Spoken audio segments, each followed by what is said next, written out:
This episode of the Two Droids podcast is proudly brought to you by Who Clothing. Two droids and no questions asked. Hello and welcome to the Two Droids No Questions Asked podcast, your one-stop shop for all the latest pop culture, movie, TV and comic book news. I am joined today, as always, by my faithful co-host, Simo. How you doing, Simo? Hello, I'm here. My name's Simo. I'm here. I'm good.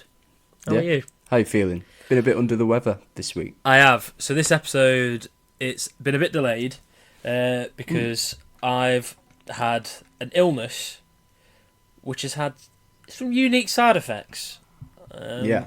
So we've postponed for a few days. Some of this was recorded quite early on.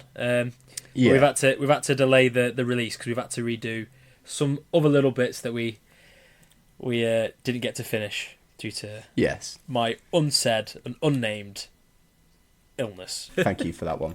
Right. Anyway, on this week's show, we're going to be discussing there's a big news that's broken over this last week. A particular article from Variety pertaining to the shambles, if you want to call it that. The utter shambles that is the MCU. I'd say this is the 1 week where you have got a big pile of news. So buckle in, get ready for Ryan's big pile of steaming news. Yeah, and maybe a little scoop in there that we might have been given access to. Yeah, so slight spoilers for an upcoming movie. But we'll warn you when that comes if you don't want to listen. Yeah, we'll give a warning at the time. Yeah. After the news, as always, we're going to dive into the trailers of the week, and then following that, we are going to get into a full review, both non-spoiler and spoiler-free, of the latest Goat movie. Which I don't isn't mean actually featuring fully a goat. out. No, we were lucky enough to get early access to this one. The movie, of course, is Dream Scenario, Nic Cage's new movie. But we'll get into that later. Anyway, Simo, should we start off with some news? I think we should get through this big pile of steaming news. Oh, it's a big old pile, all right. Yeah, as you know, I get it freshly delivered to my desk. I'm scrolling through it. If I go onto it now, it's like There's three pages of news. It's a lot. Yeah. Big old week this week. Anyway. And it's all for the free first story, for you, the listener. Yeah, our humble listener. You're welcome. Now, the first story of this week, we've got some more SAG-AFTRA news. The strike is still ongoing at the time of recording. Big news this week surrounding artificial intelligence. That big bad. Yeah, it seems to be the current big bad of the moment, doesn't it? It does. You know, Skynet and Terminator, it's all coming a bit too real, We apparently. even had Elon Musk talking about it on the news. Yeah, he was interviewed by the Prime Minister because our Prime Minister is now a talk show host. Did you watch the interview? I saw bits of it, but all I kept thinking of, why is the two gimps on telly talking to me about AI? Yeah. It's like you couldn't have picked two less charismatic people to occupy a stage together. Two massive twats. Yeah. They're between two twats. Yeah. There you go. Stop stealing our shtick, Elon and Rishi. You not got enough going on, huh? But yeah, AI news this week. So there's been some negotiations going on, as we know. Okay. I think both parties are at the point now where they want to end the strike. But obviously, don't end the strike until you've got what you want. Reasons, you know? Yeah. Now, one of the key sort of sticking points in these negotiations is about the inclusion of an AI clause. Basically, what's going on? The Alliance of Motion Picture and Television Producers is proposing AI scans for Schedule F performers who earn more than the minimum for series regulars and feature films. Okay. But the company's proposed clause involves payment for scanning the likeness of Schedule F performers. So basically, at the minute, smaller actors, like background actors, extras, that sort of thing, they just like, the production company's like, go into this room, we're going to scan your face. That's our face now. So that's just so wrong, isn't it? That? Yeah, it's really backwards. Because there's a lot of people that want to be extras and stuff, and they'll do anything to try and break their way into Hollywood. Yeah. That are just going to look at that and go, oh, well, if it's what I need to do, it's what I need to do. And then, boom, face is stolen. Even if they did break up later on, their likeness is already taken. Like, yeah, and not only that, they get no payment whatsoever for any future usage of that. It's insane. It really is. So this is basically what SAG-AFTRA is saying. They're like, number one, maybe let's ask for permission before you steal our likeness. And number two, if you're going to do it and you want to use our likeness again, maybe pay us for it. Pay them. You know? Pay them. Yeah, it is our faces that you're stealing there. And then there's a few other things going on about that, especially with like deceased actors. Yeah. And they obviously don't consent to that and can't consent from, beyond the grave. So I think good on SAG-AFTRA for actually highlighting this, because God knows how long this has been going on for. Well, there's loads of actors and actresses that are already getting used in movies and TV shows that have passed.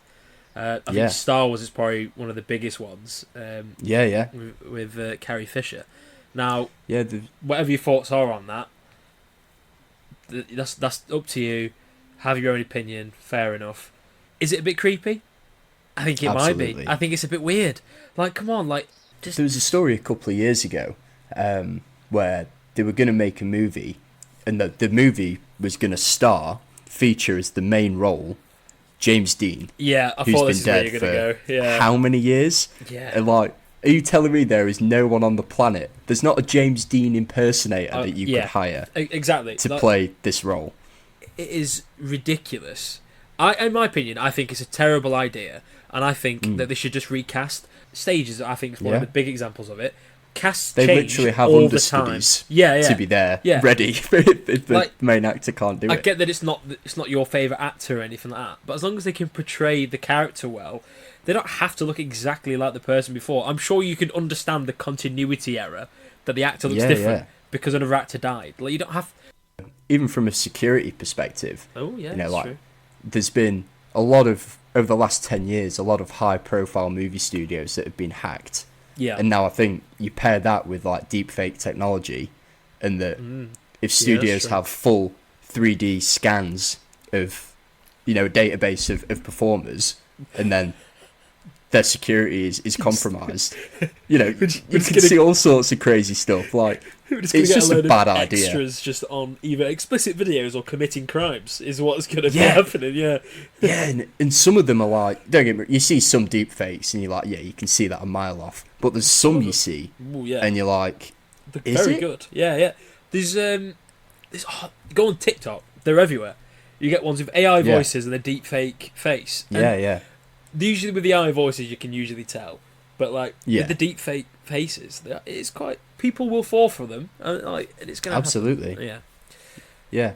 So I think just mitigate this whole thing. Let's just at least try and control this before it gets even more out of hand. I agree. Anyway, another news story that broke this week.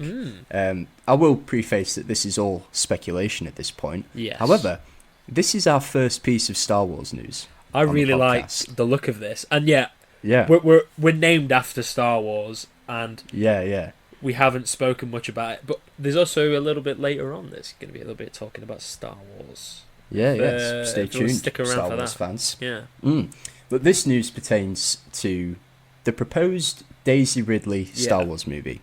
So Daisy Ridley played Rey in the sequels. I think she's good. I think she's a good actor. I've seen her in some other stuff.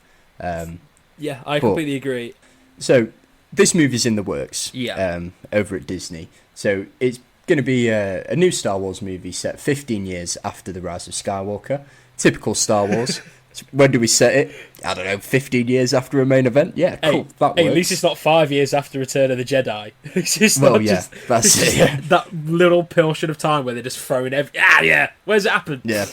I don't know. That'll do. After Return of the Jedi. I'm happy but to this movie is basically going to follow Daisy Ridley's Rey Skywalker. She sets out to rebuild her new Jedi Order. But some news pertaining to this movie. Yeah. There's a rumoured title that's been floating around. the rumoured title at this point is Star Wars: A Blue A New Harvest. Beginning. I'm going to have to say that again now, aren't I, Simo? Is that worth it? Just to get That that little was Blue so Harvest worth joke it. in It there? was so worth Yeah, it. you're right. It pains me to say, but it was probably worth it. But this title, Star Wars: A New Beginning. I like that.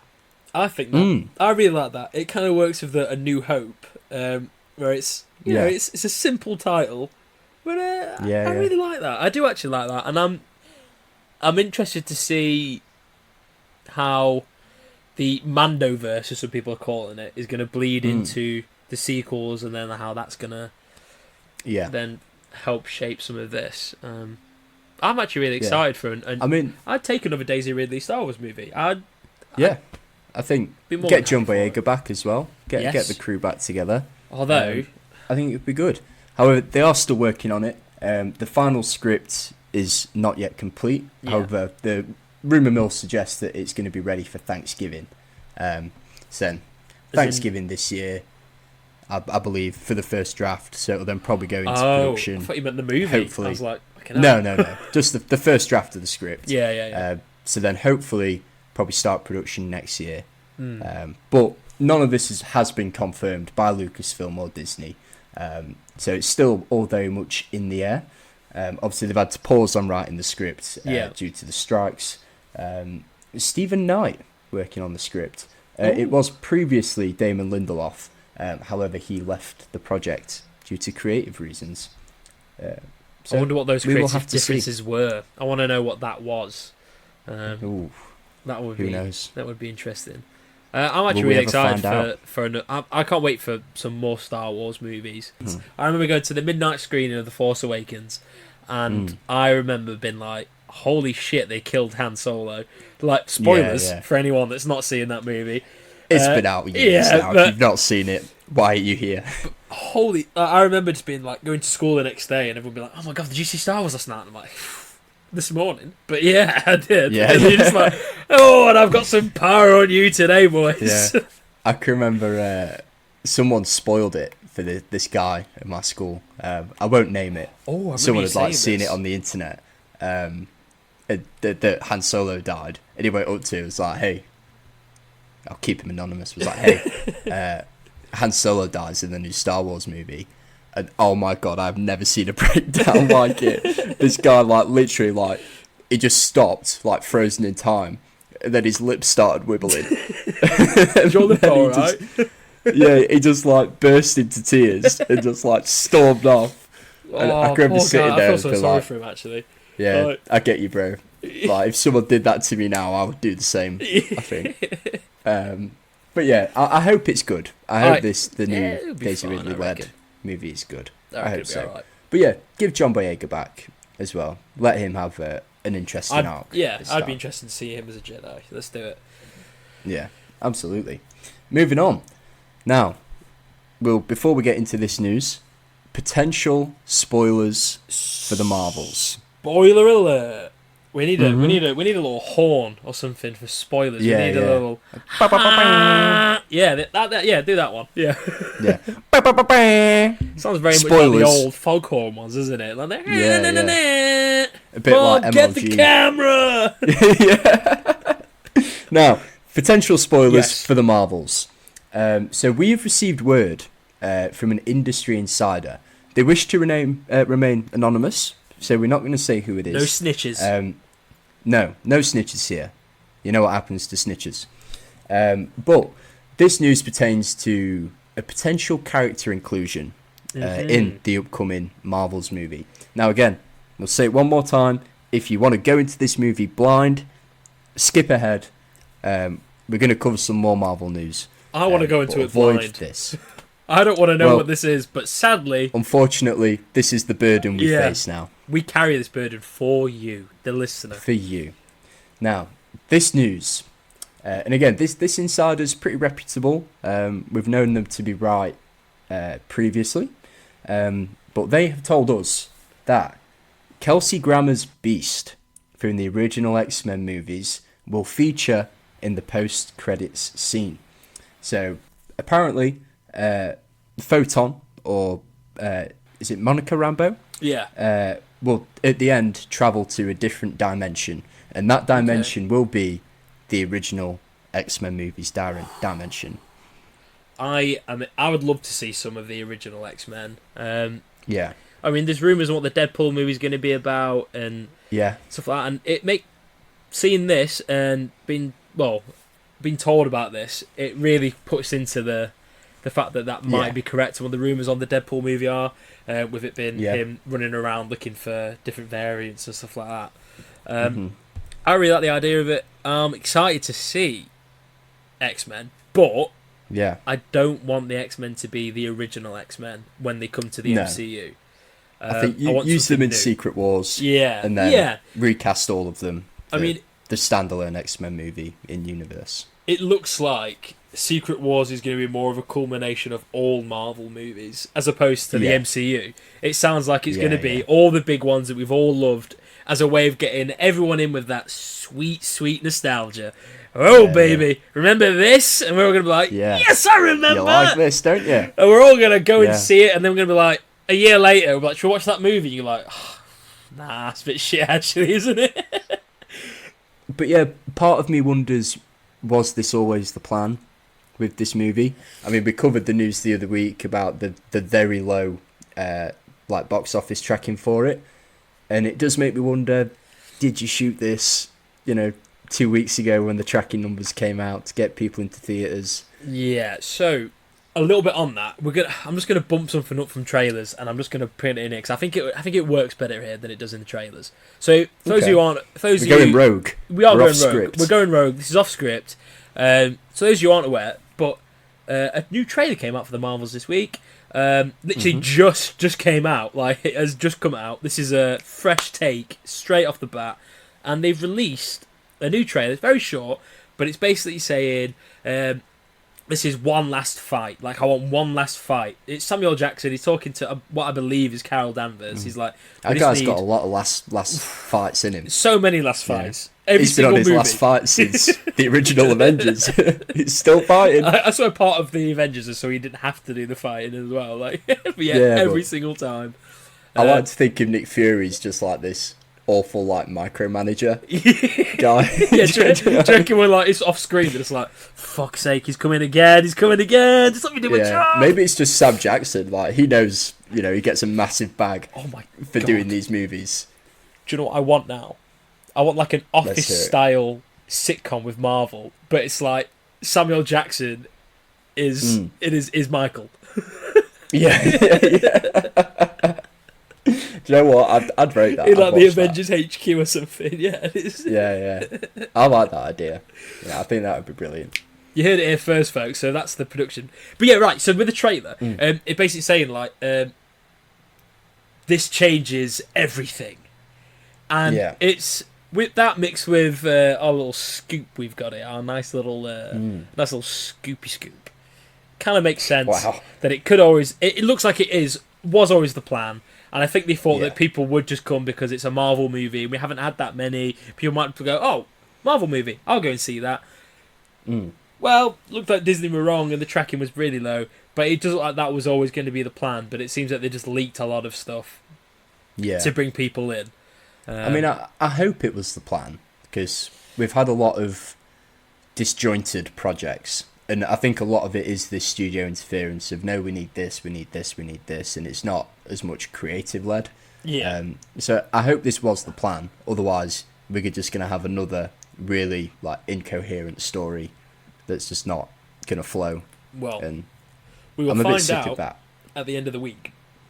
We Because we will be watching it and we will be talking about it on the next episode of the podcast. Absolutely. Yeah. Right, what's now, next? While we're on the Marvel vibe, we're going to dig into the big news of this week. And now, apparently, according to Variety, the MCU is dead. It is done. It's in shambles. The head office of Disney is just people running around like headless chickens, not knowing what they're doing. Now, this article, published on Variety earlier on this week, it's a very long article. It is.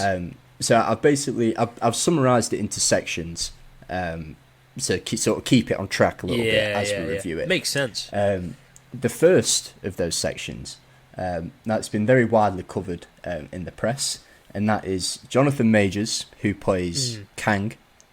Kangs, I'll say. Yeah. Yeah. Has obviously got some legal problems. Yes. Going on at the minute. Basically, he's facing domestic abuse violence charges. Yeah. He's got a court date coming up.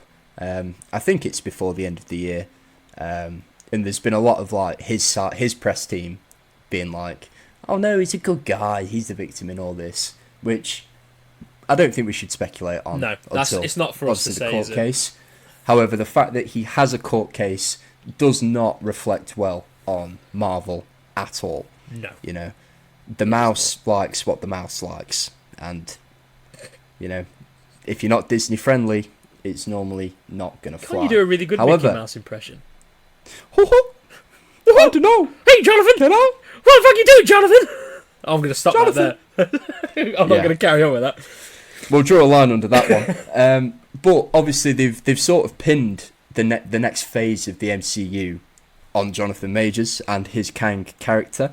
Obviously they've been building it up to it for a while through Loki, through other projects, that he is the next big bad. So now they're a bit backed into a hole here. And I mean, obviously his reputation is through the floor now, because of these charges. And like I said, he insists that he's the victim, but we'll see what happens in the court case. Let's let the court decide that one. I don't think a jury of his peers. Yeah, I don't think we should speculate, mainly because I don't want to be wrong. That's but also it's not for us to decide on that. No, absolutely not. And I'd say if he is found guilty, just recast him. You've already shown us a scene of like thousands of Kangs that all look different. Yeah, it could just be a recast. different Kang. Yeah, it could be a different Kang, or just go in a different direction, like if you want to. But I'd say, well, yeah, that's quite a nice segue into the next part of this article, which is Marvel's backup plans. So as you said, if Jonathan Majors is found to have committed domestic abuse, Marvel are considering alternate plans for what they're going to do. The big one at the minute is pivoting away from Kang altogether and towards Doctor Doom as the next big adversary. Now, I would much rather see a Doctor Doom as a big bad in the Marvel Universe at the moment than I would Kang. Yeah. Is that because I know more about Doctor Doom than I do Kang? Yes. But do I think that Doctor Doom has a very, very cool story? Yes. Like, and there's a wealth of stories there to pick from as well. I really like it. And to be fair, I'd even be happy to see the original Doctor Doom suit again, if I'm being honest. I thought it was really cool. I liked it. I'd gladly have that back. But I'd love to see Doctor Doom, actually. I'd love it. I'd love that. My only concern is that Doctor Doom is such a huge character in the Marvel comics. He deserves the proper arc and story, I think. Yeah. And I think don't rush it. Now they're backed into a corner with Kang, you can't just drop him in and be like, oh no, it's Doom now. You know, I think that character deserves a proper introduction, a proper backstory. I'd even watch a Doom solo movie. Yeah, I was about to say that. I'd love a Doom solo movie. Build up to him as that character, as that big bad. It doesn't mean you have to pin all your bets on him, like they've done with Jonathan Majors and Kang. I mean, look at Thanos for the Infinity Saga. He had, 3 lines until Infinity War? That's exactly what I was going to say. We all knew he was coming. We all knew he was the big bad. And I think Doom deserves something similar. And part of me wonders if these new Avengers movies are going to happen in their current form. I think Secret and Wars, even then, I think that's kind of that is definitely going to. It seems like that's definitely going to happen because of the Deadpool movie, because of all the other stuff that they've done with the interdimensional stuff. It seems like Secret Wars. I think that one is locked, and because with the fact that they've called it Secret Wars, they can go in so many different directions without, like, with who's going to be the big bad and stuff like that. But with Doctor Doom, I'd like to see a solo movie, but what's the good thing about villains is the fact that they're heroes. Yeah, they don't always need so much screen time for a villain to be good. Yeah. Darth Vader, absolute menace of cinema. The best villain of all time. In the movies, not that much screen time, not that many lines. No. Doesn't really you don't need to have so much stuff to make a big bad villain. So I don't think it would be a bad idea or a terrible thing for them to just go, oh look, we're not going to do Kang anymore. Like they can openly just say, look, if it is because of the results of this trial, they could go, look, this has happened. We no longer agree with using Jonathan Majors or the character of Kang. We're now going to go down a different direction. We're going to use Doom. Yeah. We're going to use Doctor Doom. Just be really transparent about it. Yeah, just be transparent about it and just be like, look, we're sorry if that's what you wanted to see. I don't think that many people would be that bothered. Because it's like you're going. If he's found guilty, yeah, definitely not. Like, and I think if you are asked about that, grow up. Yeah, get a life. Get a life. Anyway, yeah, we'll move it on. We've already touched on it a little bit, but there's a lot of worry in Marvel HQ about the Marvels.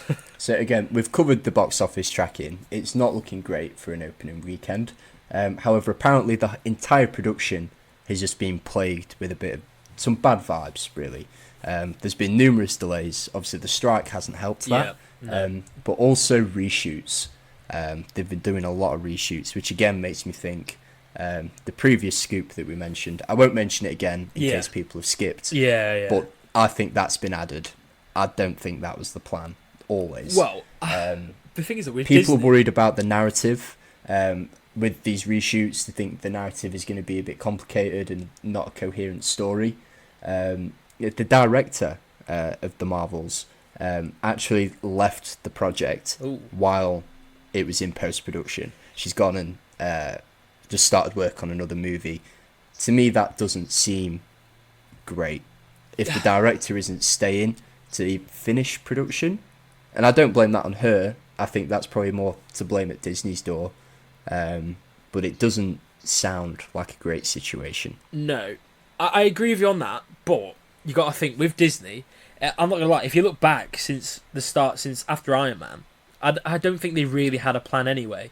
Because if you watch any of the end credit scenes for a lot of the movies, they're just even the movies, they just say things and throwing them and seeing what sticks. And I think that's again what's been happening with this. They didn't know what they were gonna do. They're throwing stuff at the wall, seeing what sticks. I agree and I disagree. They always change stories all the time. Anyway, with Disney, they film a load of stuff and then they go, how can we make this into a movie? And then they keep changing and adding bits and stuff like that. Yeah. So I agree. The story changes a lot because they definitely did that with like post-credit scenes and planning for the future. Yeah. However, you should not be doing that midway through a production. No, I completely agree. Story and narrative and all this other thing, all the production, that's why you have pre-production, that's why you write a script, that's why you have a screenplay. It's for this reason. You know, you shouldn't be chopping and changing and seeing what sticks midway through. It was the same with Secret Invasion. That show cost like $250 million to produce. Shite. Why? Because they re-recorded it like 4 times. There's like 4 different TV shows in there. And like, what, you're meant to be a leading movie studio, like the biggest in the world, and you don't know how to make a TV show or a movie with a coherent narrative. It's worrying. It's really worrying. Is that one of the problems though with event cinema? Because Marvel, it's roller coaster cinema, isn't it? It's not. It's not. They're not hard to think about movies. They're not movies that you go in there and the premise you're like Killers of the Flower Moon of a week. It's not. You're not going in there with a very deep meaning, twists and turns. It's always very comic booky. It's what it is. It's a comic book movie. Yeah, you'd hope so. Yeah, usually very simple premise of here's bad guy, here's good guy. Bad guy does this to good guy now does this to bad guy to stop bad guy from doing big bad plans. That's normally how Marvel that is literally a comic book movie. That's literally as simple as it is. Yeah, literally as simple to as make it is. A good one. Yeah. And then they just studio interference and stuff like that, obviously. But yeah, I'm excited for the movie. Me too. I'm really excited for it. It looks fun.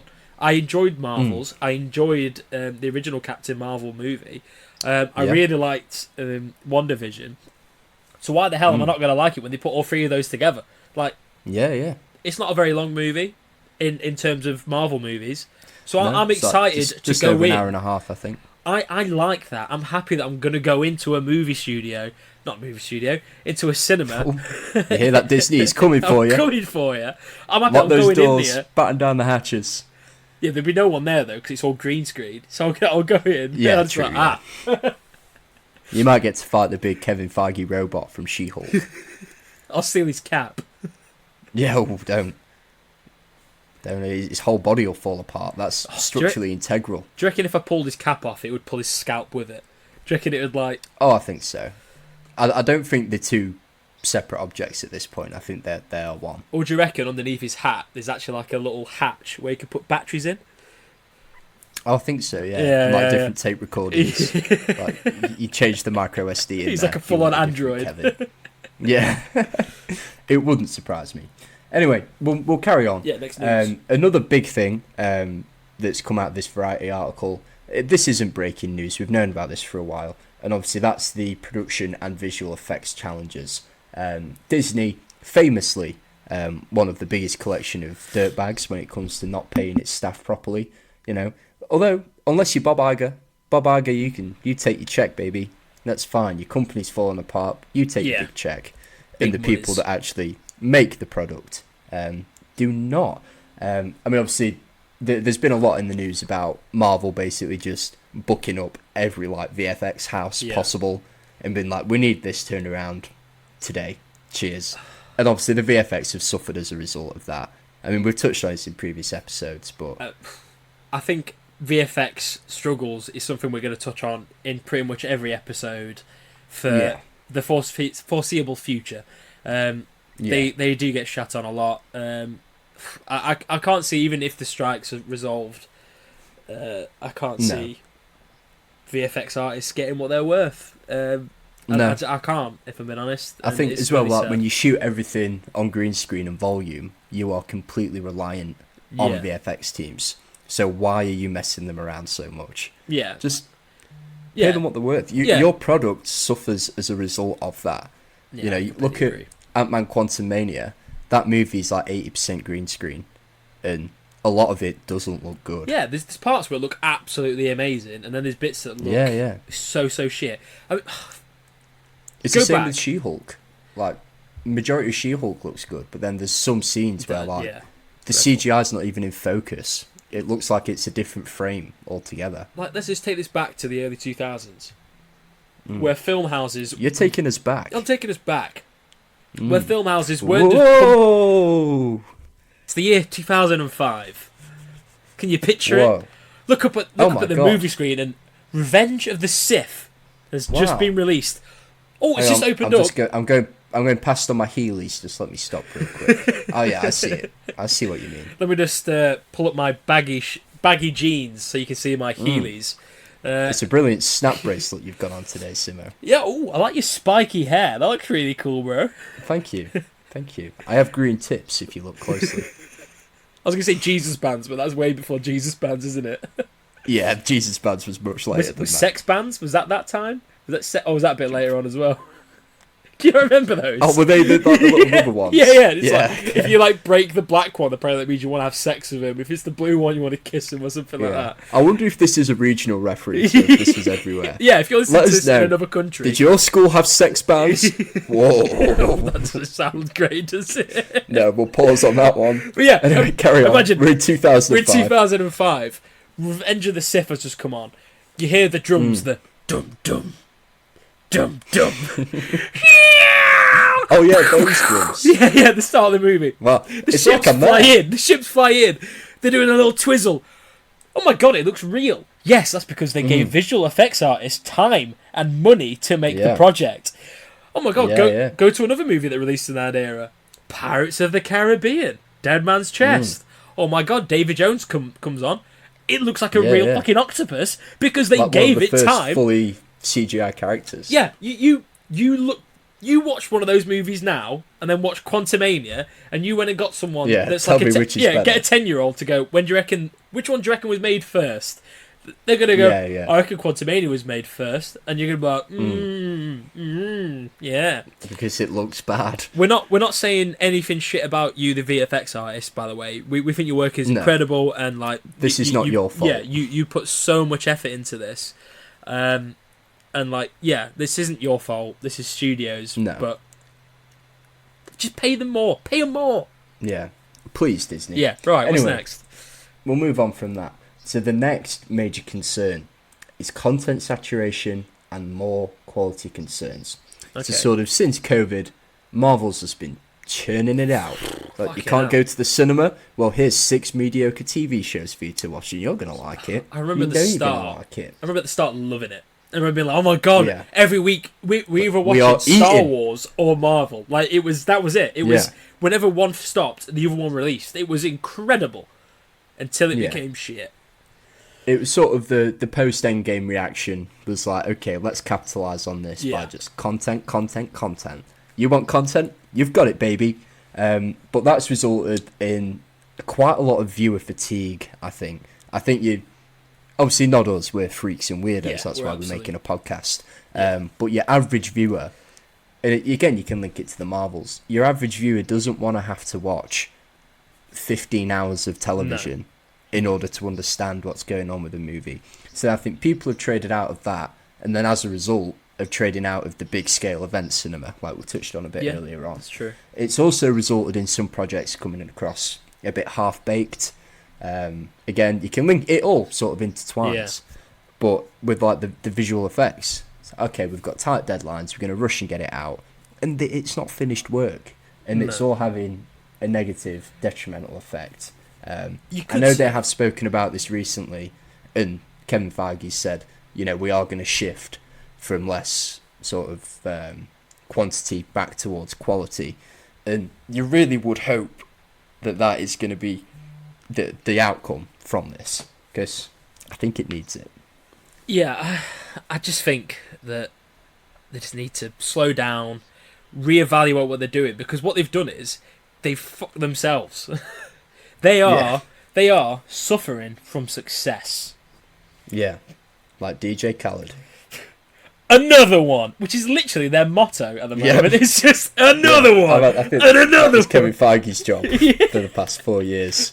Marvel, Just we're the start best approving. movies. Kevin Feige. Oh no! I want that. If I go to the cinema at the end of this week and it's not at the start Yeah. of it, it's not just Kevin Feige. Kevin Feige, and another one. We're the best movies. Tell them bring out the whole cinema. Oh, you know what? Now we're talking about like That's Kevin a Feige t-shirt. and rap. Yeah, it is a t-shirt. I want a diss track from Kevin Feige to Martin Scorsese and Quentin Tarantino and anyone else. Has said they never said anything really bad about the MCU. They just said that the same things that I we're don't saying think now. we're far off. But I don't think it'll be Feige. He's like the Godfather. He didn't get his hands dirty. Oh yeah. Plausible but deniability. The you can't get Russo involved. brothers have been having a bit of back and forth recently, so maybe we'll see it there. I want it. Just fight. Ooh. It doesn't look like make millionaires Zuckerberg fight. and Musk are fighting anymore. Let's do Yeah. that. Yeah. Yeah, we'll do it. Well, we won't do it. No, but we we'll won't watch do it. I'll watch it. I mean, if you want me to do the fight, I'll gladly go and beat up some millionaires. Like, if that's it. And the winner gets advanced IMAX booking for the next 2 years. Bro, I already get but then advanced Tom Cruise IMAX is gonna bookings. cry. Oh wait, sorry, I thought you meant the. I was going to say as an unlimited. No, member. not us. Oh, please don't upset Tom Cruise. I love Tom Cruise. Don't pick a fight with him either, because he will win. I am Tom Anyway, Cruise. Next. we'll move on. Yes. The next part of this article: project cancellations and changes. Now, the big one that this relates to is the MCU's version of Blade. Yeah. Now, Blade's another one that's just been in development hell for a long time. I think they're on like the 4th or 5th draft of the script. They're firing through writers, they're firing through directors. Marsha Ali, who's he's signed on to play Blade. Yeah. Apparently nearly left the role, nearly stepped away. Because he's just, I think that's. when's this movie going to happen? Was that not? And he's an Oscar-winning actor. He's respected in the industry and he's bloody good at his job. Well, why is he being messed around like this? From what I've read, one of the drafts of the script had Blade as like the 4th lead in his own movie. Yeah, it's ridiculous. What the hell? Not only that, you're rebooting a property like the first Blade movie and even the second one are incredible. It's Like revolutionary. that's the as well. standard. Yeah, like that's the standard you're trying to live up to here, and this is what you're thinking. Not great. No. But they've since then, say it's undergone multiple script changes, different directors, and apparently now they're looking to reduce the budget for Blade and have it as sort of a lower budget, probably just to try and boost profit. Yeah, I imagine. The thing is that could be done really well. Like with Blade, Yeah. I'd like Blade to be a solo movie. Like I'll have it in the MCU, but I don't really want it to just be like, every 2 seconds they just go, oh, there's a vampire. It's like, oh yeah, but have you not seen that big guy Hulk? You know, they just like say random shit to make so you know that it's in the MCU. Yeah, We're not even 10 years on. We're Avengers was over 10 years ago. People know We're what the closer to MCU 20 is. than Yeah, we are 10, I think now. Technically, we know people know what the MCU is. Like we don't need things getting thrown in there left and right. No, For what not the at all. average person going to the cinema doesn't care anyway. So like I don't mind a lower budget Blade as long as they kind of go like with the creator, like how they made that. Yeah. Like be creative in the way you're making this film. For one, that'll make people go and see it. The fact that it's got the name Blade anyway, people are going to see it anyway, because people want to see a new Blade movie, and hopefully a new Blade movie without Ryan Reynolds. What worries me most is that it is literally probably the easiest concept to make an entertaining movie. Yeah, It's a guy that hunts vampires. that is a vampire. That's cool. Like, People would see that if it wasn't Blade. Vampire movies do well. Why are you overcomplicating it? I do not know. yeah. Anyway, we'll move it on. Yeah. The next part of this article. Now, this has been very widely spread, this bit. Very widely reported. And that is the potential return of the original Avengers. Yeah. Now, this isn't set in stone. This isn't confirmed. This is just one of their ideas at this point. And that is essentially resurrecting Robert Downey Jr.'s Iron Man and Scarlett Johansson's Black Widow. One, that's going to cost a bomb. RDJ doesn't get out of bed for, less than 8 digits at this point now. Scarlett Johansson, you successfully managed to piss her off in every way possible. That relationship did not end on best terms. No, it didn't. And not even that. You're just going to take away the best bits of those characters now, and that their arcs had a nice ending and a good ending that worked. And now, that's just gone. So, with that, I think it really should read. Marvel once again rely on nostalgia bait to bring in box office, because that's what it is. Now I get that like no one in comic books is ever truly dead, and they bring them back, and we've got the multiverse, and fair enough. I don't mind them coming back, but if they're going to come back, I'd rather it just be like maybe like a little cameo in Secret Wars. But then they already did that, like I don't know. It's not needed. No, it's just going to ruin it for me personally. Yeah, I want to see new characters. Stop. I think the problem with Marvel at the moment is the fact that there hasn't been any clear direction, and we've spoken about that constantly. And then just going, oh yeah, we'll just bring back the old Avengers. We're gonna be like, well, no, we've been waiting like 5 years now for a new Avengers team, and we haven't got one because all you've done is these TV shows because you wanted to get more people to subscribe to Disney Plus. So that hasn't worked. Yeah, now so hemorrhaging subscribers. So what are you gonna like? Just no. I'd rather see new characters, whether or not they're new adaptations of characters we've seen on the screen before, but outside the MCU, or just new characters in general. I think it's just lazy. I think to take this approach, and as much as I love those actors and those characters, I really, really don't want to see it. Like you said, in a cameo role, give RDJ the little hologram head like in the comic books. Yeah.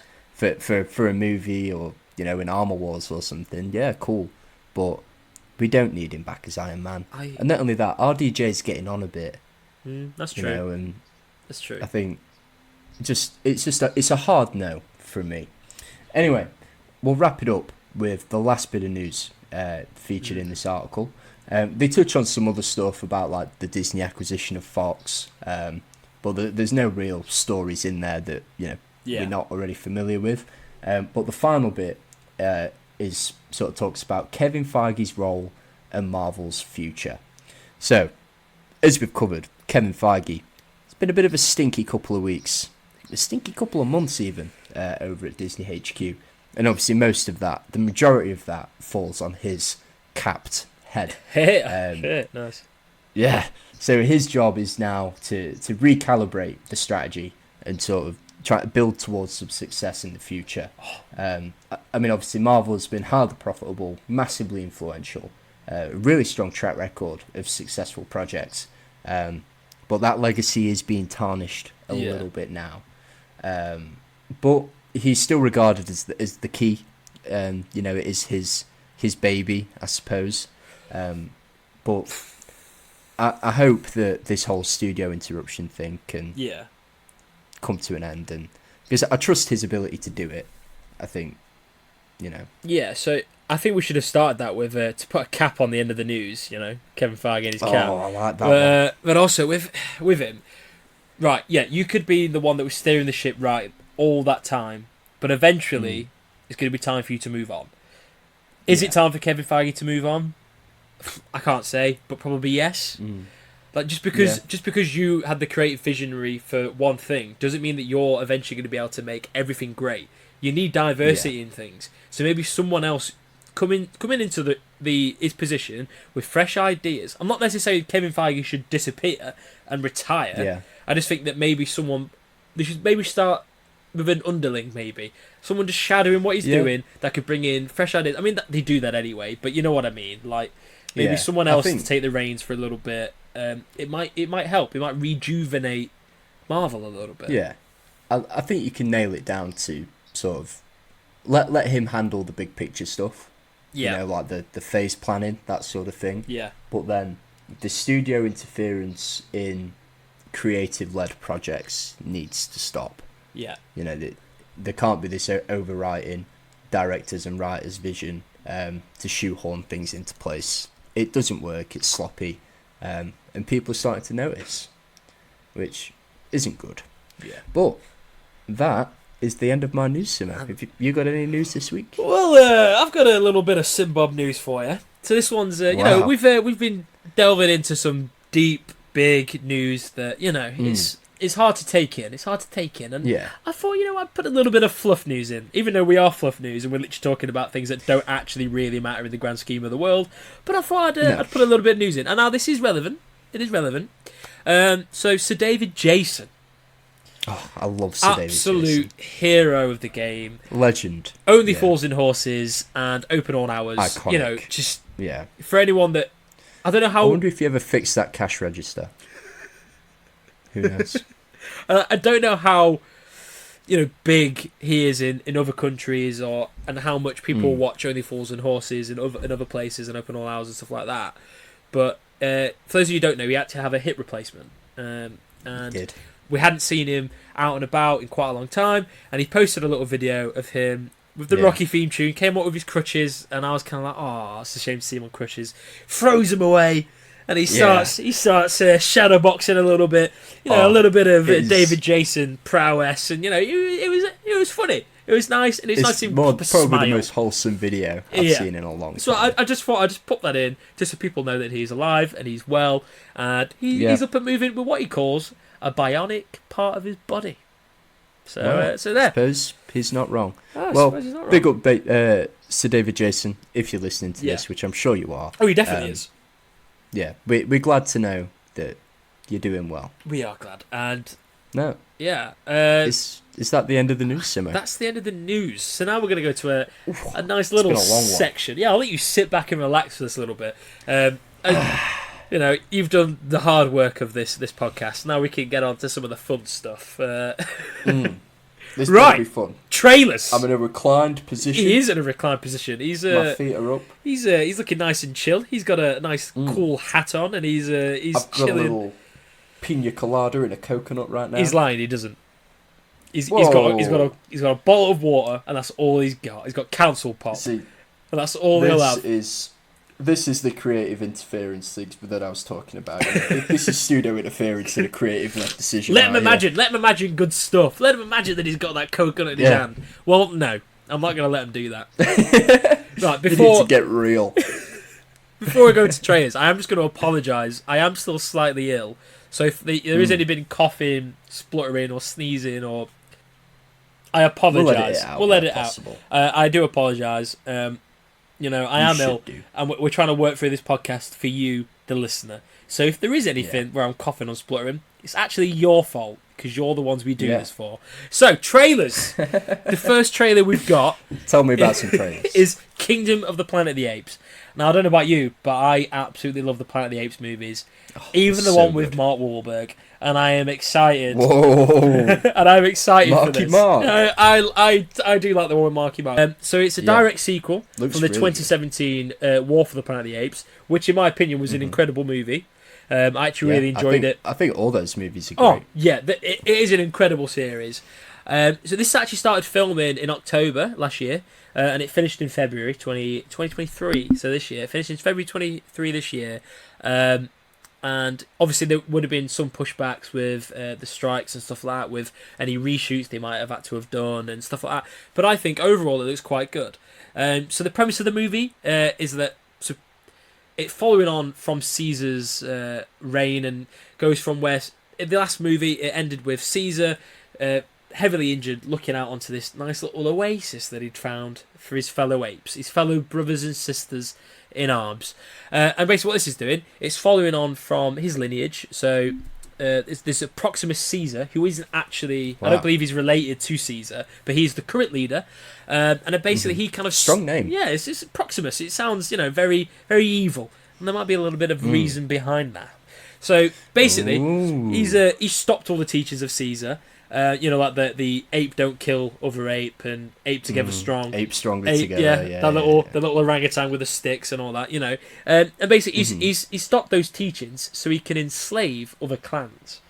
Now it looks like a bit of a throwback to the OG style of Planet of the Apes. And when I say OG, I mean the OG, is in original Planet of the Apes. Is it Charlton Heston? Yeah, I think, it is. original It looks movies? like a nice little meld of modern Planet of the Apes and original Planet of the Apes. We haven't got the suits like anymore. Although I would love another movie where it's the ape suits. Like I would like that. I'd love that. But it's the CGI apes, and essentially Caesar's little son has got to. Is it Cornelius? Has got to. Is it Cornelius, or was that the other weird ape that was in War for the Planet of the Apes? It's one of them. Yeah, I should probably know. It's that. definitely one of them. Yeah, so basically he comes in and has got to try and reinstate the sort of ideals and ideologies that his father had bestowed amongst the apes. So the cast we've got for this, we've got Freya Allen, who you might know from The Witcher. She's playing the human we see in the trailer called May. We've got Kevin Durant. He's known for your favourite movie, Wild Hogs, as well as Robin Hood, where he plays Little John, and Wolverine, where he plays Blob. I mean, Fred. I didn't call you Blob. Don't call him that one, Bob. Didn't call you, but you just call me Blob. So he's actually playing Proximus Prime, Proximus Caesar. He's actually playing Proximus. Oh, I'd love to see like a Planet of the Apes Transforms crossover. Gosh, Yeah. I for one wouldn't want to see that. So yeah, Proximus Caesar is played by Kevin Durant. Now we've got a little bit of a Wild Hogs reunion in this movie, because we've got William H. Macy, who is also known. I like William H. Macy. I like the fact I'm saying known. These actors are definitely not known for Wild Hogs, but I fucking love that movie, so I had to put it in. So yeah, also probably one of the most well-known roles that he's done has been US Shameless. But he's also in Jurassic Quite Park, good, actually. the one where he loses his kid, and should probably be a bit of a better father. Yeah, don't take your kids to a dinosaur place. Yeah, you fucking idiot. What are you It's doing? like rule number one in every parenting book ever. Yeah, you open it up. It says rule 1: don't go near dinosaurs. That is it. Yeah, Literally it. And he Yeah. and he did that like a fucking idiot. But yeah, Well done, William H. it's Macy. directed by Wes Ball, who did the Maze Runner franchise, as well as the Star Trek gag reel, which he actually did as a graphic artist. I just thought I'd put that in there for a little bit of Some culture. CV. Yeah. He's directed some good movies, and he did a gag reel, but not as a director, just as a graphic artist. But I think this looks really good. What are your thoughts on it? Yeah, I think it looks great. Like visually, it looks incredible. Oh, yeah. I think it seems like a good story. No Andy Serkis in this, No. but I think Andy Serkis is, trying to move away from the whole, Yeah, he's- being a solely CGI actor. obviously moving into direction as well. Yeah. But no, I think it looks great. I'm quite excited for it. I think this is one of the best like reboots of a franchise. I think that we've seen. Oh, hands down. Hands down. Yeah, I think it's good. I'm excited for it. The next one, the next movie, I think it's going to be quite influential on many men. Fall Guy, or The Fall Guy, which is actually an adaptation of a 1980s TV series of the same name and also same premise. So yeah, this has actually been in development for 13 years, by the way. So Los Angeles Times actually reported that it was in production in July 2010. And there was going to be, this is the 2010s. There's a couple of actors and a few people that are trying to get bigger roles and get a bit, get a name for themselves. And if there's one actor that we know that just loves to try and jump on franchises and take them as his own, is your main man, Dwayne Johnson. Now, Dwayne Johnson was actually in talks to play the title role. He was actually going to play Colt. He was actually going to play Colt, which is the name of the stuntman in the show and also in the movie. And yeah, he was actually going to take on that title role. I'm kind of glad that didn't happen, and I'm actually glad that it's going to be Ryan Gosling. But on that, a new personality is going to be unlocked when this movie comes out. Every man aged, I'd probably say 16 to 25. We're probably all coming out of our Ken phase right now, and we're going to be we're in prime time for a new Ryan Gosling personality arc, and I think the Fall Guy is going to be the one. So it looks like so. Premise of the movie then. So there's an A-list star. He's in a movie. The movie's directed by Emily Blunt, who plays Colt's ex-girlfriend, and Colt is played by Ryan Gosling. Now, premise of the story: the A-list star goes missing, and it is up to Ryan Gosling, aka Colt, to try and find where he's gone. But yeah, we've got Ryan Gosling, Barbie, La La Land, Drive. He's in everything. He's in. And then we've got Emily Blunt, also in absolutely everything. I think she's one of the highest paid actresses in Hollywood. Rightfully so. She's great. Yeah, I mean some of the things that she's known for: A Quiet Place, Edge of Tomorrow, and Oppenheimer most recently. But I'm really excited to see Aaron Taylor-Johnson in this. I like Aaron Taylor. I don't know how much he's going to have in it, but he's well known for Kick-Ass, where he actually played Kick-Ass. Age of Ultron, where he was Quicksilver, and he was also in Bullet Train, where he played either lemon or tangerine. Was it orange or tangerine?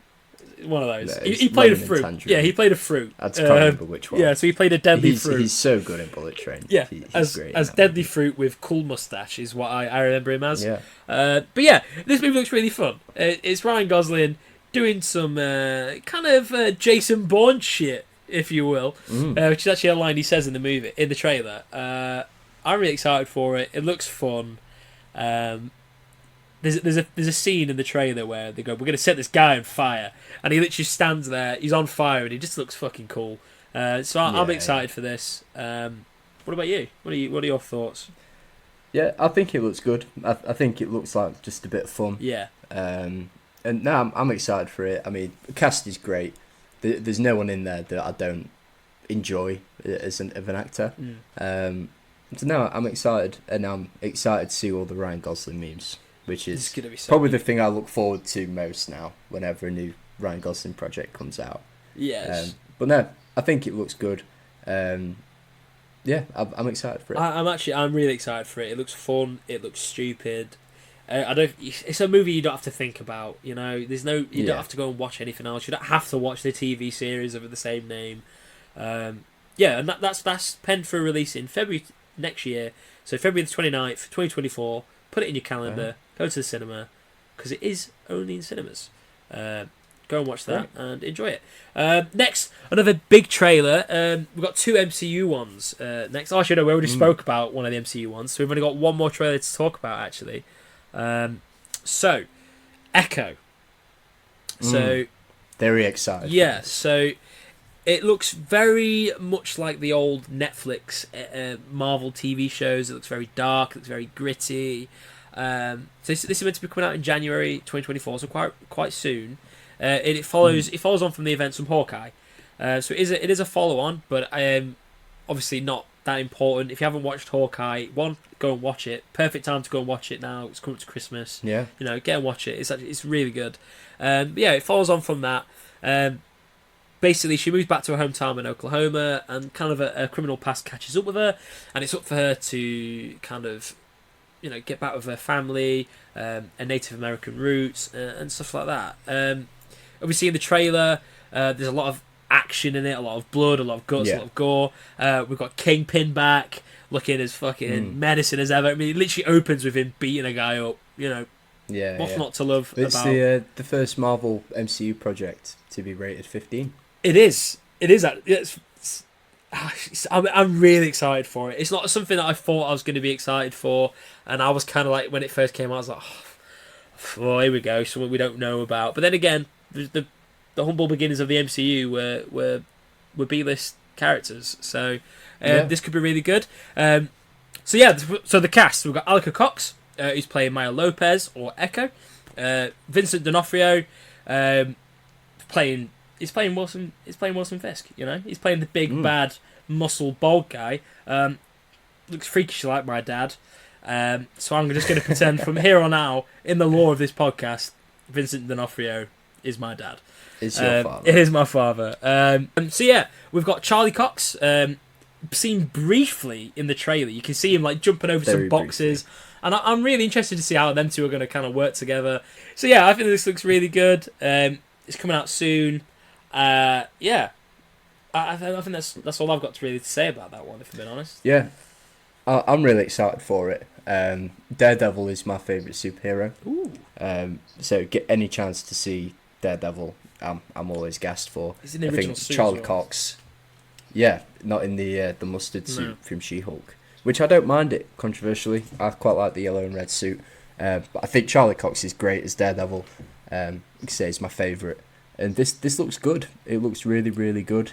Obviously, much smaller scale. Yeah. But I like the small scale stuff. I'm excited to watch it.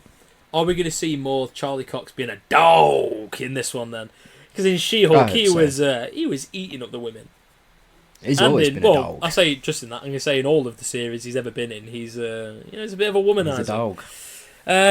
So obviously I was going to talk about the Marvel trade, but I think we've touched on that enough. I don't think we need to delve into that anymore, if I'm being honest. So should we move it on?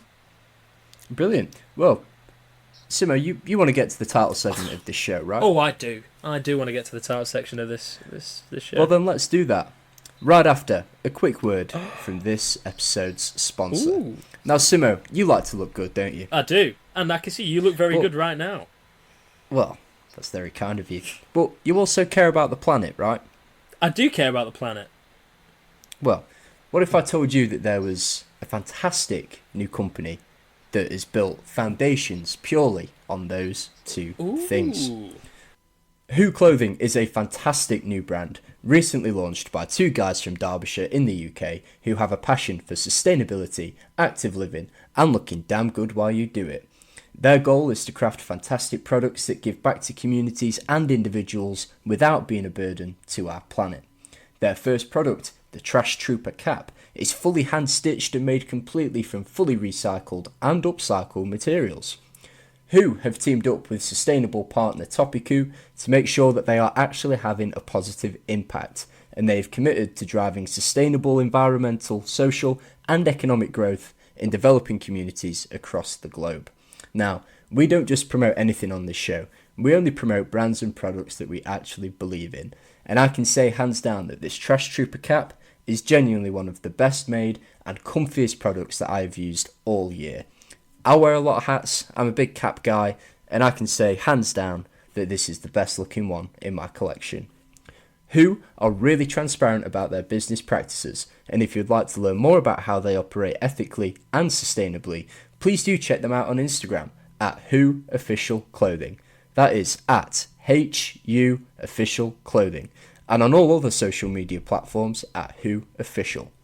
Their website is also live now at www.whoofficialclothing.com. That is www.whoofficialclothing.com. Head over there, grab yourself a Trash Trooper cap, and keep your eyes posted for some maybe potential exciting drops that could be coming in the future. Check them out now and take the first step to making your wardrobe more sustainable for everyone. Thanks again to Who Clothing for sponsoring this episode. So, title segment. This is the big one. I say the big one. It's not. Yeah. We've done the big thing of this podcast. We just thought we'd put a little something nice in for you. You know. So we went to see The Dream Scenario. Yeah. Which we were lucky enough to see it early. Yeah, we did. It's releasing very soon, depending on when this podcast is aired. Yeah. So we'll do spoiler free. Yeah. To start with. Yeah. Let's do spoiler free. Do you want to give a quick overview of the plot? Yeah, so basically, everyone's having dreams, and everyone keeps dreaming about Nicolas Cage. So the premise of the movie is Nicolas Cage, an ordinary man, just going about his everyday business, nothing special about him whatsoever, but for whatever reason, people just keep dreaming about him, and be that good dreams, be that bad dreams, be that whatever you want. People just keep dreaming about him, and basically part of the movie, quite a bit of the movie is trying to figure out why that's happening, and they kind of go into different things and stuff like that. I don't think they ever actually answer why it happens, but they go into some things about what they kind of mean and stuff like that. And I really enjoyed it. Nicolas Cage is incredible in this. Michael Cera's in this. He's incredible. He is. We've got Tim Meadows. Who was actually the criminal in Brooklyn Nine-Nine, cannibal in Brooklyn Nine-Nine, as well as other things. He's been in Star Wars as well, in the most recent Ahsoka show. But no, he was brilliant in it. He played, I think he was kind of like his best friend or work colleague. Yeah, his best friend and boss. Yeah. I think. Then we had Dylan Baker, who most people will probably know for his portrayal as Kurt Connors in Spider-Man's Lizard. Spider-Man 2, is he in 3 as well? I think he's in 3, isn't he? Spider-Man 2 and 3 of Tobey Maguire's trilogy. And he kind of plays... he's like a bloke that's quite well known, and he has these famous little dinner parties where he brings his friends round, and they have just stereotypical dinner party, posh sort of vibes, Yeah. But yeah, I thought it was really good. I really enjoyed it. Nicolas Cage is always a win. For me, I think, and this might be controversial given some of the big releases, but for me, I think it's the best movie of the year so far. I think, which I know is it's a big comment with some of the things that have come out, but I think it treads so many lines so well. It is like the best of a Black Mirror episode. Yeah. Times by 10 because Nic Cage is in it. It is so good. And it touches on a few sort of socio aspects and stuff, but it's a different premise as well. It's not something I think I've ever seen, and I think you see a lot of that. You see the same sort of stories recycled, which isn't necessarily a problem, but it is so good. It is funny. I was cry laughing at one point for about 5 minutes, which we'll touch on in the spoiler part. But it's funny, it's emotional. There's some real deep, emotional story beats where you really feel for the characters.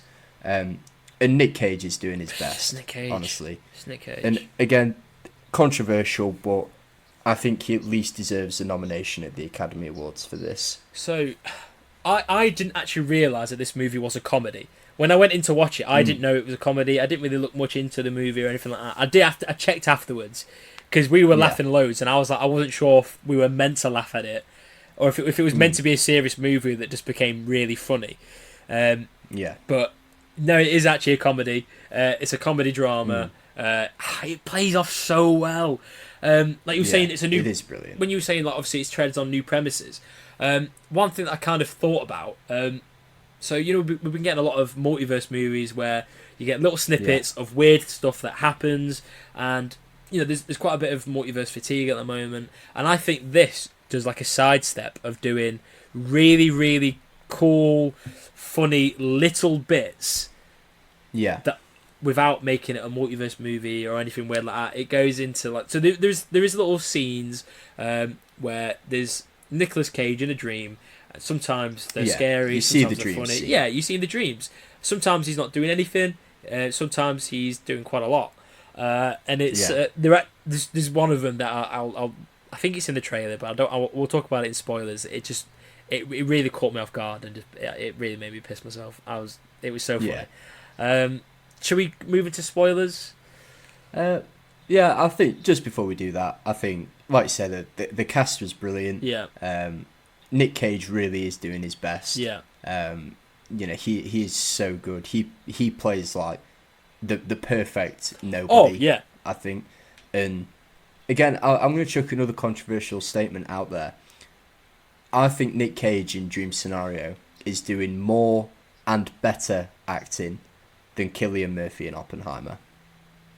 Because Nic Cage is playing a complete different personality to who he is. Yeah. And he is doing it Does it fantastically. really well? Even down to like little mannerisms and little like quirks and tics almost that you see. Yeah.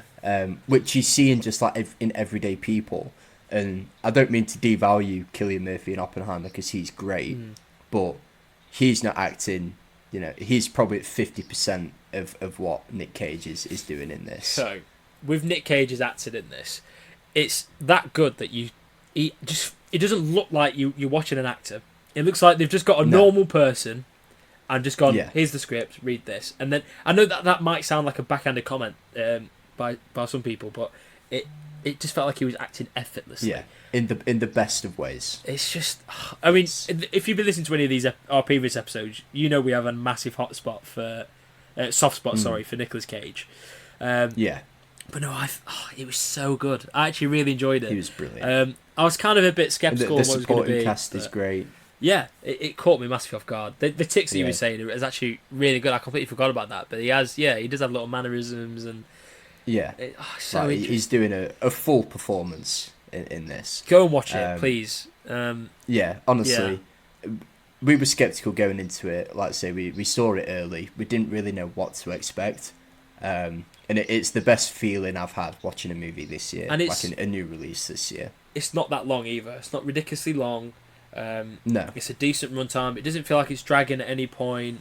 It does. You said earlier about it, about the Black Mirror thing. It does go a bit weird. It does feel like towards the back end of the movie, we are watching a different film to what we started. Yeah. I don't know if that's a bad thing or if it's a good thing. I feel like there are some bits that I'll talk about in spoilers that I just thought were a bit goofy. But I think the main premise of the should movie we get is really into good. spoilers? Yeah, let's get into spoilers. But before we do spoilers, so spoiler alert from here. Also, we need to do our to watch or not to watch.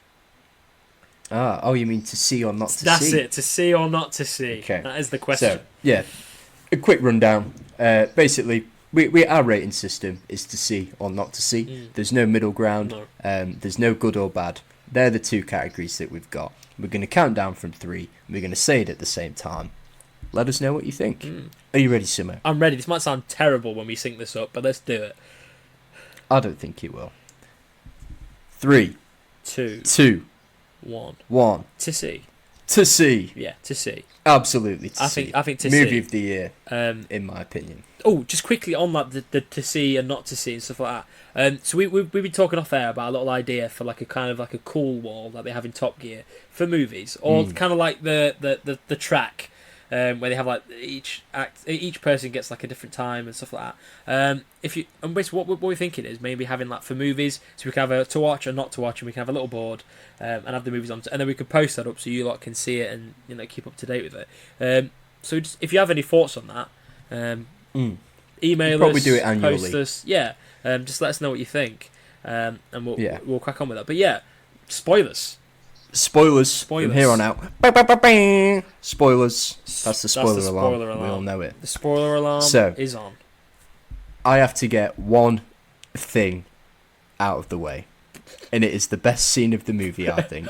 And genuinely, I've seen a lot of comedies in the cinema, and I've never seen an audience react to this scene. Please tell me it's the same It was scene. incredible. It will definitely be the same scene. I was laughing, as in tears streaming down my face for 5 minutes. And the premise of the scene is Nicolas Cage's character meets a woman who's been dreaming about him. And her dreams are of a sexual nature, if you will. Yeah. And she manages to sort of seduce him a little bit into recreating her dream in real life. And again, you talk about Nic Cage's performance. He does the perfect, like, awkward, like, doesn't know what to do with himself. Like, he kills the scene. And there is one moment where he's leaning in to kiss her, and she's sort of on the precipice, and he farts out of nervousness. He then experiences a premature orgasm, we will say, and then rounds it off on the re-return with another fart. And I think this is the first time I've said it out loud. It sounds ridiculous, but honestly, the funniest scene I've seen in a long time. I did not think it is perfect. That a fart joke, not just a fart joke, a fart orgasm joke would be on my list of like funniest things I've seen in a cinema. But I think this movie does it in so many.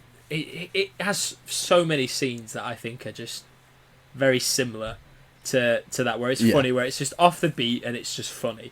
But you talk on that scene.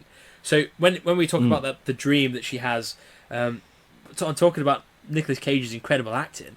You don't just see him playing the awkward man. You see flashes of the dream where he's assertive in the dream, and he is like the man that she like wants him to be in that moment, and he plays it off so well. Just absolutely incredible. Honestly, it sounds ridiculously immature and silly, but it is incredibly hilarious. It is fantastic. But yeah, some of the other scenes that we see, as we touched on in non-spoilers, we see see a lot of the dream sequences that he features in. At the start of the movie, he's purely passive. He's a passive figure in people's dreams, and then it seems to be the case of his role in people's dreams alters with his mental state. So when he's happy and sedate, he's passive in dreams. When he's then angry and frustrated is when he then interacts in the dreams. And then the more that goes on, the more sort of stressed his character becomes. The more the more carnage he creates in dreams, basically. And then people turn on him for that. So he's not in control of this power or ability whatsoever. But he is basically then sort of chastised for the things that he is doing in people's dreams, although it's not him doing it. So that then leads into a bit of social commentary on like cancel culture, which I'll admit did take me out of it a little bit. It was a bit heavy-handed, wasn't it? Like, and a bit on the nose. Like I get what they're saying and stuff like that, but like when I'm watching a movie that has a joke about Nicolas Cage premature ejaculating after farting and then farting again, I don't then 20 minutes want you to start talking about cancel culture and like you know, like I get that cancel culture has gone like massive and people get cancelled nowadays for a lot of different things, whether or not that's rightly so or not for us to decide. But you know, I agree with you on that one. On the it was a bit heavy-handed, but talking about like that's literally like my only criticism of this movie. So the only criticism I've got with the movie, other than that one, the criticism that I personally have with it is when it does start to turn into like a weird Black Mirror episode. Now towards the end, so there's little the last 20 minutes. So actually, we'll go back to on the start of the movie. You find out that he's a professor, isn't he? Like he's a scientist, and like one of the things one of the big points of it is how he came up with this ant intelligence theory, where it's like how ants talk to each other without like actually saying words and stuff like that. They just like kind of speak to each other. The hive mind. And that's kind of what the premise of the movie is, the fact that he's getting into people's minds through the hive mind, and then eventually a company figure out how to harness this with a little gadget that you wear on your wrist. And then people start having adverts and dreams and stuff like that. It's like and Facebook in your dreams. Yeah, and yeah, it's basically. the metaverse. He goes into the metaverse, and I do think that bit then, I don't think it needed to do that. Like, it just turned into a massive Black Mirror episode, and it didn't need to. It could have just stayed what it was, and it could have just been a fun movie. I mean, that bit still fun. It's still good to watch, but I don't think it was. I don't think it was needed. No. But by God, Yeah, Nicolas Cage does a lot of Nicolas Cage in this movie. I want to move away from Nicolas Cage. Can I say two things on Nicolas Cage before we move away from him? Go on. So one of the best scenes in this movie. So there's two brilliant scenes in this movie that I absolutely love with Nicolas Cage. One of them is where halfway through the movie we just get a giant picture of Nicolas Cage for quite some time, and it's just talking about Nicolas. A slow zoom in. It's just of just Nicolas Cage's face, which that broke me down in tears because it's just out of nowhere we've just got Nick Cage on the screen. But then there's one of his dreams, which like I absolutely loved, and it basically Nicholas. It's his daughter, isn't it? His daughter's on her bed, and she just like looks open to like a dark.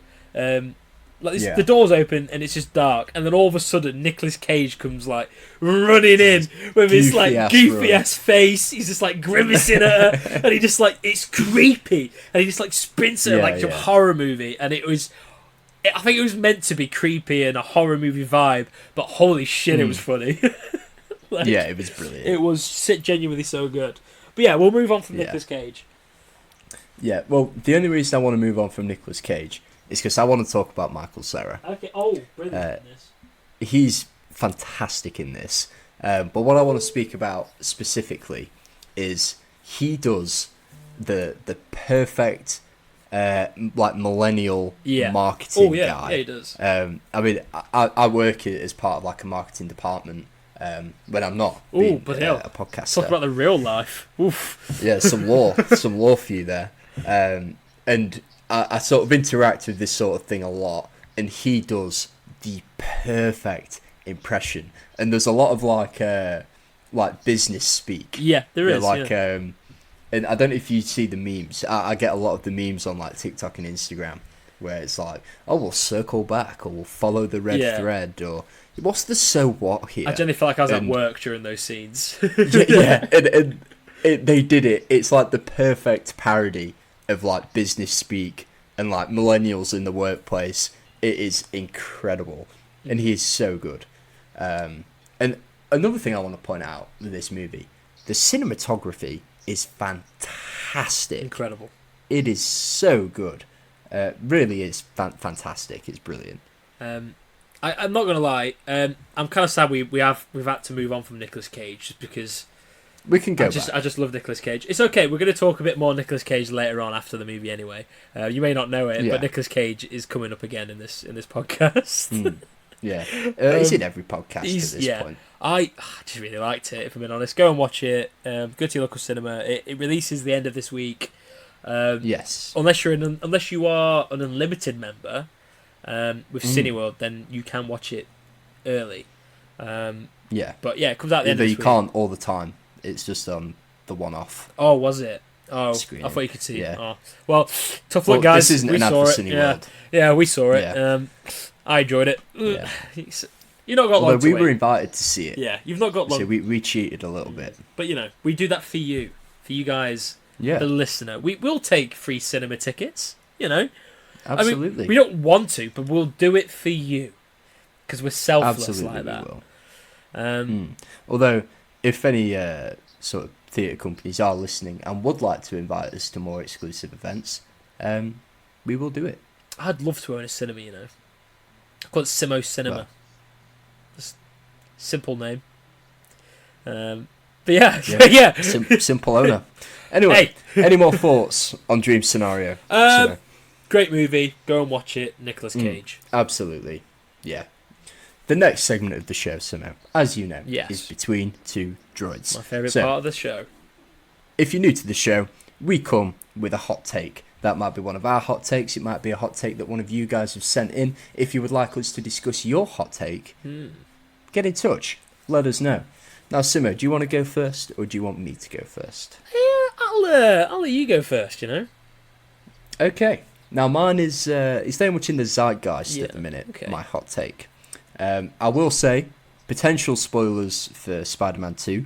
However, this isn't a story element. Okay, I was going to say, I haven't finished it yet as we're time of this recording as well, No. so, and I'm really enjoying it. So my hot take this week, Miles Morales, Yeah. Spider-Man. He gets a new suit at the end of the game, which is, as he describes it, a Miles Morales original. Oh, yeah, I've seen this. This suit, called the Evolved Suit, it's come out this week that this is basically just one big ad for Adidas. Adidas have created this suit to sell trainers and gym clothing. Lovely. And this suit has been dragged through the mud. I went to the good people of Reddit to get a few opinions on it. Ricky G559 said, "You mean the Colgate suit? Giving Miles his own personal origin suit, even though he designed the old one himself in the Miles Morales game, was a nice idea, but it was executed terribly. It actually baffles me that the suit made it out of the concept art phase." The Thickest Robin on Reddit also said, "A lot of Insomniac's own suits are dog shit, man. They're all over-designed. The simple look is best." Right. Now, I'm here today to tell you that my hot take, you are all wrong. To a certain extent. From a certain Now, the point original of view. evolved suit that you get in game, the original colorway, Yeah. looks bad. Yeah, Ricky G559 summed it up well. It looks like a tube of Colgate, Yeah. like toothpaste. Yeah. However, Spider-Man 2, a new feature that we haven't had on the other Spider-Man games, is suit styles, Yeah, they're like cool. different I colorways. really like them. The evolved suit, if you change the colorway to the black colorway, it looks incredible. I love like the cut-off mask. I love the hoodie. Yeah.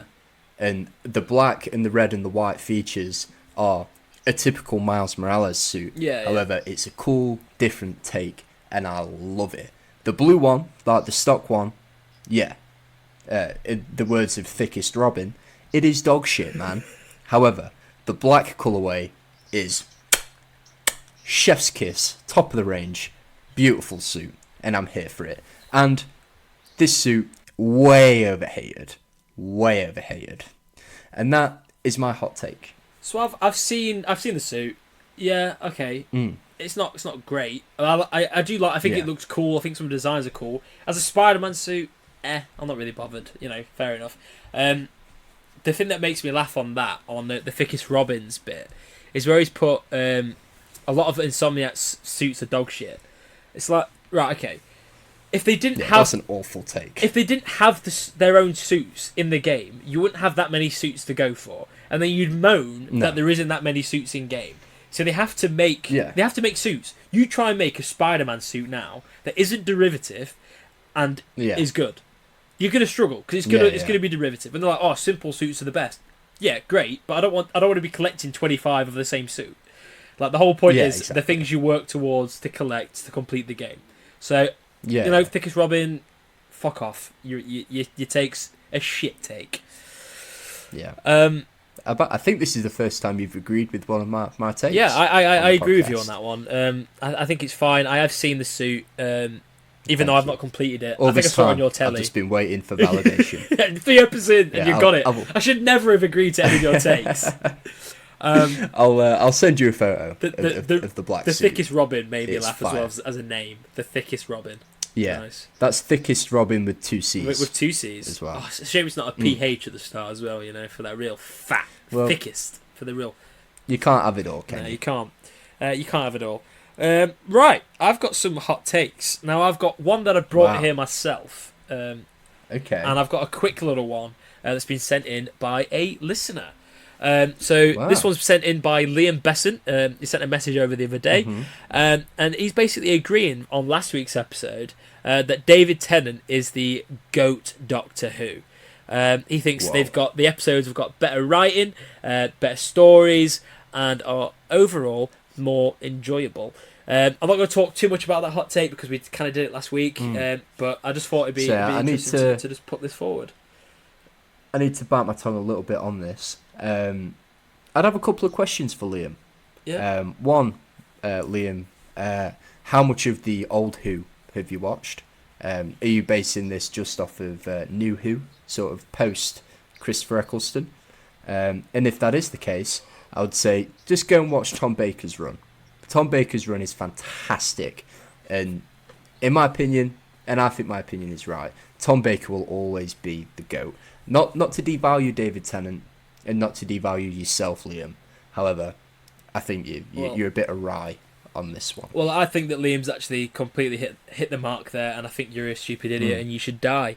Right, so the next... No, please don't die, because you're my co-host on this show, and I can't be asked to do the news segment.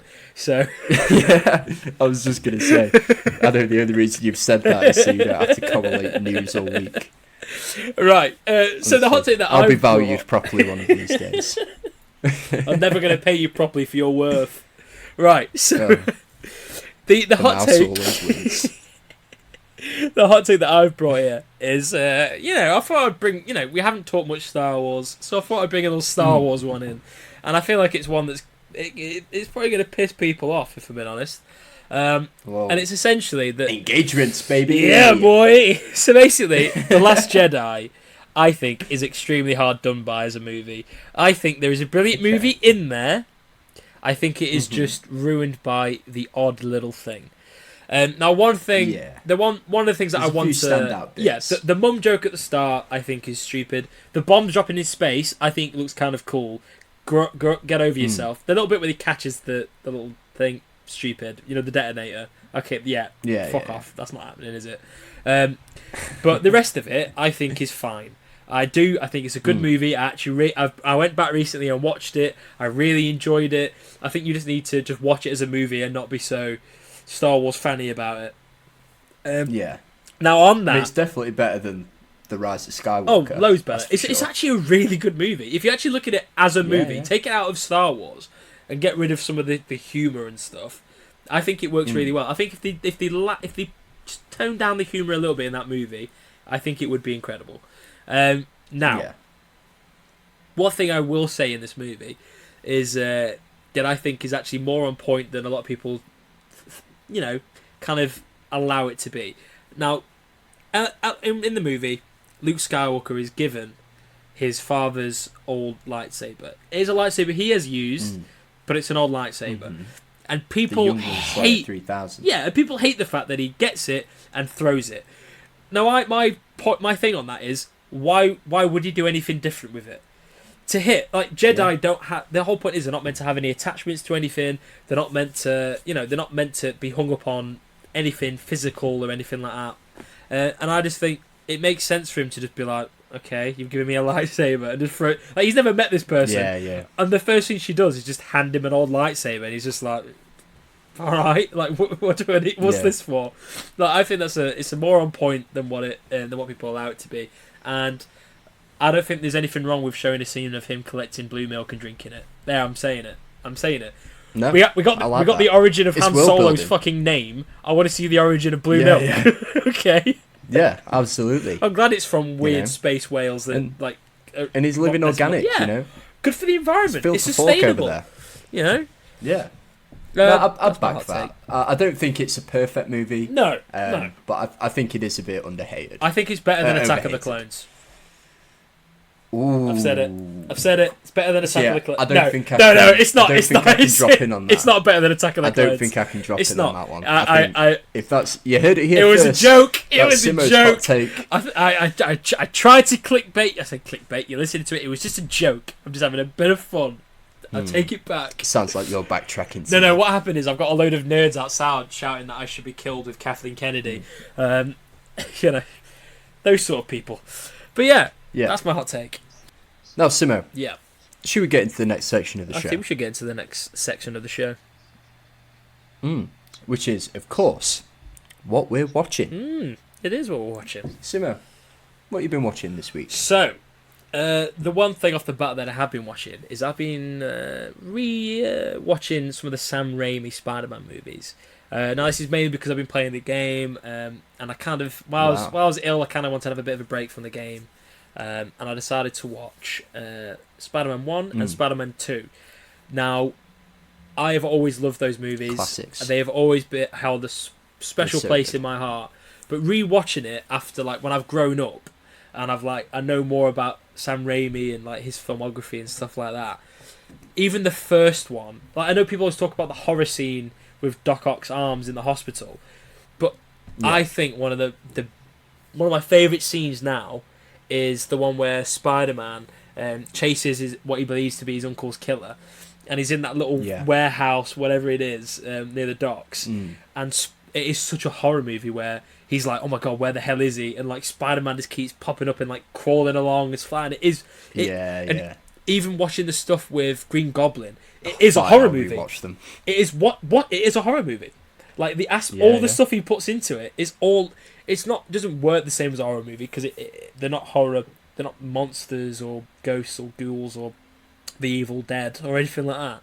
But it just works so well, and I really enjoyed it. But yeah, I've been watching that to do the game.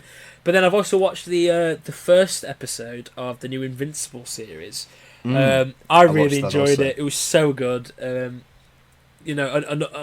just love seeing J.K. Simmons and stuff. And we get a little bit of J.K. Simmons at the start of that, with so spoiler alert for that episode actually.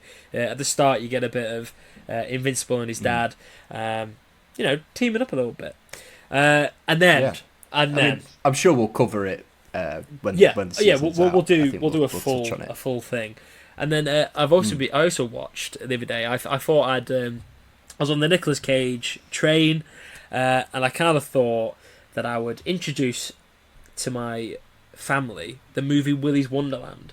Now, we'd watched Five Nights at Freddy a week ago, and I kind of wanted to see how Willy's Wonderland would hold up after watching it. Obviously, it's a million times better because it's got Nicolas Cage in it, but oh my god, it's so funny. It's a spoof. It is a spoof. It's brilliant. I really enjoyed it. What about you? What have you been watching? Yeah. So I've been watching a few things. I finished the latest season of What We Do in the Shadows. I touched on it last week, so I won't go into detail on it, but it is incredible. Criminally underrated TV show. I need to watch it. So funny. I watched the finale of Gen V as well. That was brilliant. I think some of the episodes weren't great compared to The Boys, but The Boys is such a high standard for it to reach. Yeah. But the finale is great. And also sort of connects the universe together a little bit more. But I'm not going to go into detail. I don't want to spoil it. I think I've seen a spoiler for that. It's good. You should watch it. I am episode 3. Oh, you're a bit behind. I'm a bit behind. I'm a bit behind on a lot of my shows. I haven't finished the next one that you're going to talk about either yet. But I have got some days off work. So I'm going to try and get through them for you guys, the listener. Not for myself, for you, because this is all selfless. And the last thing I've been watching, which is coming to an end this week, actually, as we record it. So we will probably touch on it, if not next week, maybe the week after. Yeah. And that is Loki. So one episode left at the time of recording. I've enjoyed it. I don't think it's been as good as season 1. And again, I'm not going to go into detail because we will touch on it. But it's been good. I'm excited to see how it ends and what this means for the MCU going forwards. Yeah, I'm excited to see what it is.